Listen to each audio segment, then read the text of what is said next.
Pourquoi prenons-nous des notes si ce n'est pour éviter de nous noyer dans les stress de l'oubli? Car selon David Allen dans son célèbre livre S'organiser pour réussir, il a dit le cerveau humain n'est pas fait pour retenir des informations, il est fait pour les utiliser. Pourtant, prendre des notes juste pour les prendre sans les organiser ne va pas t'aider du tout. Tu peux trouver facilement des notes aujourd'hui parce que tu en as encore 100 ou 200. Mais imagine quand tu en auras 10 000 ou 30 000. Selon une étude de Microsoft, nous travaillons 5 jours par semaine, mais nous en consacrons plus d'un à ne faire que chercher de l'information que nous ne trouverons d'ailleurs qu'une fois sur deux. Quel massacre de la productivité! Je te laisse évidemment la source de l'étude en description. Si nous voulons utiliser ces notes prises donc, il nous faut avoir un système qui nous permettra de trouver une note particulière à chaque fois qu'on veut l'utiliser. Et c'est le but de cette vidéo. Alors assis-toi confortablement, reste concentré jusqu'à la fin de la vidéo, ne te laisse pas distraire par les notifications des réseaux sociaux. Prends un petit papier pour les notes ou ouvre ton Obsidian parce que c'est le logiciel qu'on va utiliser bien évidemment. Bienvenue sur Productive Bliss. Sur cette chaîne, nous parlons d'organisation personnelle, de prise de notes, de concentration, de brain hack, de gestion des temps, bref, tout ce qui va t'aider à affûter ta productivité. Si tu es intéressé à accroître ta productivité sans beaucoup d'efforts, alors like et partage la vidéo, pose tes questions en commentaire et surtout, le plus important, abonne-toi et active la cloche des notifications pour être informé à chaque fois qu'on publiera nos vidéos pépites. Tu peux aussi t'inscrire à notre newsletter, les premiers liens en description, pour recevoir par mail nos conseils pratiques sur la productivité. Cela étant dit, revenons à nos moutons. Alors, c'est quoi Obsidian? Eh bien, Obsidian est une application de gestion de notes comme Notion, comme Evernote et consorts. C'est aussi une application qui gère la connaissance personnelle, communément connue sous l'anglicisme PKM pour Personal Knowledge Management. Alors Obsidian est une application qui est aussi en train de se généraliser grâce notamment à sa base d'utilisateurs qui devient de plus en plus grande chaque jour. Alors pourquoi choisir Obsidian? La première raison pour choisir Obsidian, c'est évidemment sa gratuité. Alors Obsidian est freemium, ce qui veut dire tout simplement qu'il reste évidemment gratuit tout en réservant quelques services ou fonctionnalités au plan payant. La deuxième raison du choix d'Obsidian, c'est son formatage standard. En fait, Obsidian utilise un formatage de texte qui est standard et donc avec n'importe quelle autre application de prise de notes, vous pouvez accéder à vos notes et les lire facilement. La troisième raison, et non la moindre, est la sauvegarde locale. En fait, pour toutes vos notes, Obsidian va les garder localement sur votre PC ou Mac. Ce qui est une garantie énorme en ce qui concerne l'accessibilité à vos notes et leur utilisation. Le fait d'avoir un formatage standard et la sauvegarde locale vous garantit qu'un jour, même si l'équipe Obsidian arrêtait de développer cette application, eh bien, vous aurez toujours vos notes sur vos PC ou Mac et vous aurez toujours la possibilité de les ouvrir avec toute autre application des traitements de texte. Et la dernière raison pour laquelle choisir Obsidian est sa vue graphique. Obsidian vous permet de faire des liens entre vos notes et de les afficher d'une façon graphique. Cela est très satisfaisant et vous permet aussi d'avoir une vue globale sur vos notes. Alors dans cette vidéo, je ne vais pas faire la présentation des bases des Obsidian parce que je considère que vous avez tous déjà les notions de base de Obsidian. Dans cette vidéo, je vais tout simplement parler de l'organisation des notes dans Obsidian.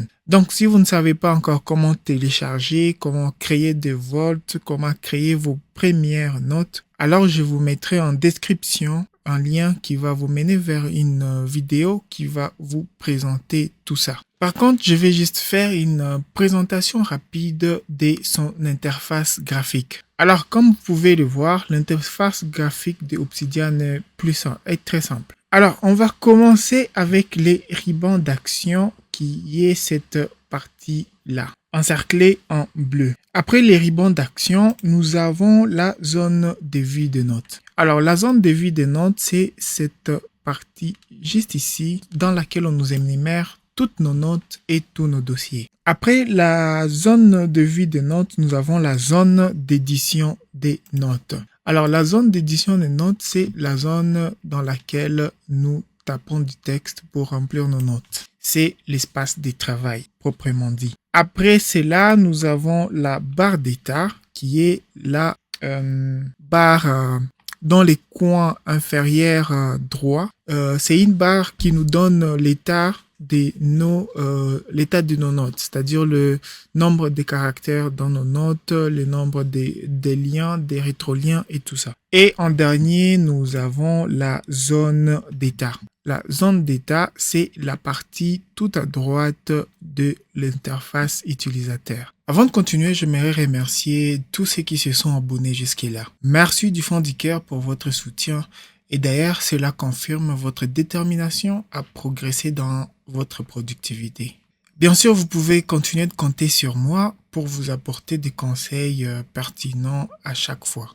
Et pour les centaines d'autres personnes qui continuent à visionner sans s'abonner, veuillez vous abonner s'il vous plaît pour nous soutenir. Ça ne prend que des secondes pour caresser le bouton s'abonner et pourtant c'est une motivation énorme pour moi. Donc je vous laisse les 2 secondes pour vous abonner.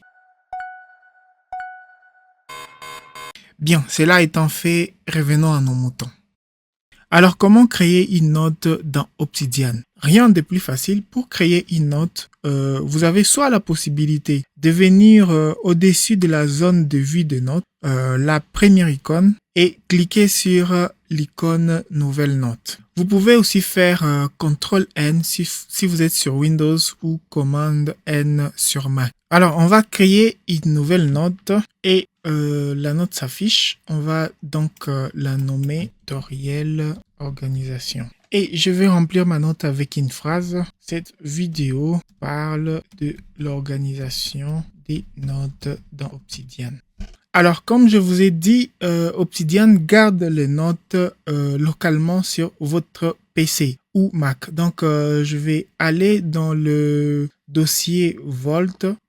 Si vous ne savez pas ce qu'est un Volt, ne vous inquiétez pas. Je vous mets les liens de la vidéo qui vous explique Obsidian dès le début en description. Alors, ma note, je l'ai créée dans les Volt que j'ai nommé Tuto Productive Plus, comme vous pouvez le voir ici. Et donc, dans ces dossiers parents ou Volt nommé Tuto Productive Plus, on retrouve la note que je viens de créer qui s'appelle Tutoriel Organisation. Pour vous montrer à quel point Obsidian utilise le formatage standard, je vais tenter de ouvrir ma note avec Notepad qui est un logiciel de traitement des textes basiques sur Windows. Voilà, mon fichier tutoriel organisation vient de lancer et on voit la note, le contenu de la note s'afficher facilement. Alors, vous avez compris, on peut aussi facilement créer une note directement ici. On va essayer. Je vais la nommer note expérience Obsidian. Par contre, ce qui est important à ne pas oublier, c'est de donner à votre note l'extension MD pour Markdown. C'est l'extension que Obsidian va donner à tous les fichiers qu'il supporte. Nous revoilà dans Obsidian et on peut évidemment trouver notre note expérience Obsidian. Et si on ouvre notre note, on trouve qu'elle est vide. Donc, je nous propose de revenir sur la note expérience Obsidian et de la remplir directement avec Notepad. On va écrire remplissage avec Notepad. Je vais enregistrer et je vais fermer. On retourne dans Obsidian et évidemment, on a notre note qui a été bien ouverte et le contenu a été bien affiché. Alors, de la même façon qu'on vient de créer une note, on peut aussi créer un dossier. Et pour créer les dossiers, rien de plus simple, il suffit juste de cliquer sur la deuxième icône après l'icône de la création de notes. Alors, je vais créer un dossier et je vais le nommer premier dossier. Exactement comme avec les notes, Obsidian va aller créer la note physiquement sur votre disque dur dans le Volt ou les dossiers parents Tuto Productive Plus. Dans mon cas, évidemment. Dans votre cas, ça va dépendre du nom de l'emplacement que vous aurez donné à votre Vault. Alors, on se retrouve encore une fois dans notre Vault qu'on a nommé Tuto Productive Plus. Et pour cette fois, vous pouvez trouver maintenant des dossiers dans ces dossiers Tuto Productive Plus. Alors, le premier dossier nommé .obsidian, c'est le dossier qui va contenir tous les thèmes, tous les réglages de métadonnées en rapport avec Obsidian. Ces fichiers-là, il faut pas y toucher. Alors, vous pouvez voir mon premier dossier que je viens de créer dans Obsidian et qui s'appelle premier dossier, évidemment. Pour essayer de pousser l'expérience un peu plus loin, je vais créer un autre dossier que je vais nommer dossier 2. Évidemment, on se retrouve sur les disques durs et on voit les dossiers de créer. Et de la même façon rétroactive, on peut aussi créer un dossier directement dans l'explorateur et on va retrouver les dossiers dans Obsidian. Je vais les nommer dossier Explorer. Et dans Obsidian, on vient retrouver le dossier Explorer. Alors, pourquoi faut-il organiser ces notes? Comme je le disais dans l'introduction, selon une étude de Microsoft, l'employé américain moyen consacre 76 heures par an à rechercher des notes, des objets aussi ou des fichiers égarés. Un autre rapport de l'International Data Corporation a aussi montré que 26% de la journée d'un travailleur du savoir est passé à chercher et à consolider des informations éparpillées sur plusieurs systèmes. Et pire encore, ce n'est que dans 56% des cas que l'employé trouve l'information requise pour faire son travail. Alors, pour organiser les notes, il existe des grandes méthodes les plus communes. Et la deuxième méthode, c'est la méthode PARA. Alors, dans cette vidéo, je ne vais pas parler de la méthode GTD. Cela, je le ferai dans une autre vidéo ultérieurement. Par contre, dans la vidéo d'aujourd'hui, je vais parler de la méthode PARA. Alors, la méthode PARA ou le système PARA est un système développé par Tiago Forte dans son célèbre livre Construire un second cerveau. Et donc, PARA était un acronyme avec les P pour Project, les A pour Area, les R pour Resources et les A pour Archive. Alors, c'est quoi les projets? Les projets, selon Tiago Forte, sont des tâches constituées de plusieurs sous-tâches précises et bien limitées dans les temps. On peut avoir, par exemple, la préparation d'un voyage de vacances. Si vous êtes en train de préparer un voyage vers la Thaïlande pendant vos vacances, par exemple, les dites vacances qui vont durer des mois, eh bien, vous n'avez qu'à créer une note ou plusieurs notes en rapport avec votre voyage et les stocker dans l'espace réservé au projet. Après les P, nous avons les A pour areas.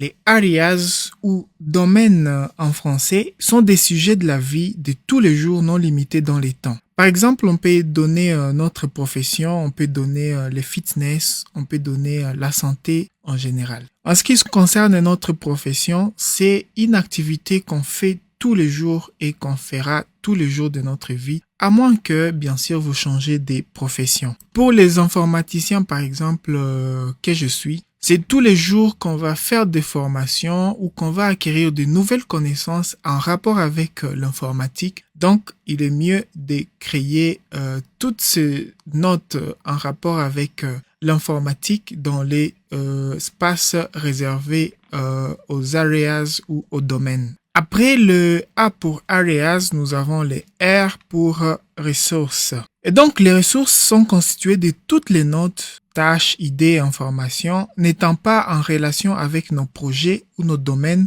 du moment, mais qui pourraient servir dans les futurs, évidemment. Et en dernier, nous avons les A pour archives. Les archives sont tout simplement constituées de tous les projets pour lesquels le délai est déjà atteint. En reprenant l'exemple de la préparation du voyage de vacances en Thaïlande, évidemment, au retour du voyage de vos vacances en Thaïlande, vous n'allez pas effacer les notes prises parce que ces notes peuvent vous servir dans un autre voyage plus tard ou tout simplement vous servir pour suggérer des endroits à visiter à votre ami qui lui aussi est intéressé à aller en vacances en Thaïlande. Et donc, comment on met tout ça en place dans Obsidian? Alors, il y a des écoles. La première école, évidemment, à laquelle j'adhère, c'est celle qui utilise les dossiers et les sous-dossiers pour différencier les projets, les domaines, les ressources et les archives. Et la deuxième école, c'est celle qui va utiliser les mots-clés. Pour rendre l'utilisation facile, si vous êtes débutant, je vous conseille d'utiliser plutôt les dossiers que les mots-clés. Alors pour mettre ça en place dans Obsidian, rien de plus simple, vous n'avez qu'à créer les 4 dossiers. Évidemment, les dossiers dans lesquels vous allez mettre les notes en rapport avec vos projets, vous les nommez projets. Les dossiers dans lesquels vous allez mettre vos notes en rapport avec votre profession, vous les nommez domaine ou areas. Moi, j'ai préféré rester en anglais.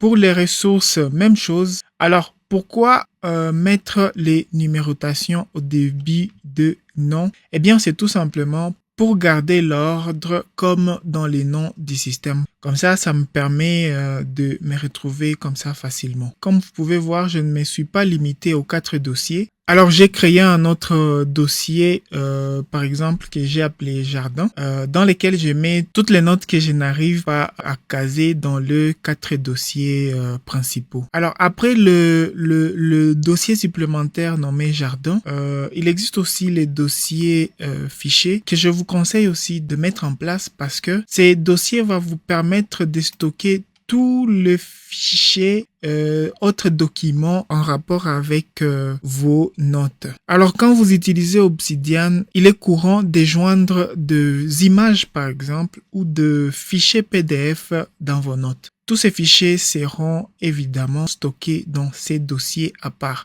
Et en dernier lieu, nous avons les dossiers modèles. Alors, dans les dossiers modèles, j'y stocke toutes les notes qui constituent mes fichiers templates. Et tout en bas, nous avons les dossiers que j'ai nommés Escalibro. Alors, ces dossiers ici, je l'avais créé à la base pour stocker tous mes Canva ou tous mes mind maps. Et voilà donc pour la mise en place du système Para dans Obsidian. Merci d'avoir regardé la vidéo jusqu'à la fin. Bien évidemment, n'hésitez pas à poser vos questions en commentaire, ça me fera le plaisir de vous répondre. N'oubliez pas de vous abonner, de liker et de partager la vidéo si elle vous a plu. Et en attendant, je vous dis à la prochaine.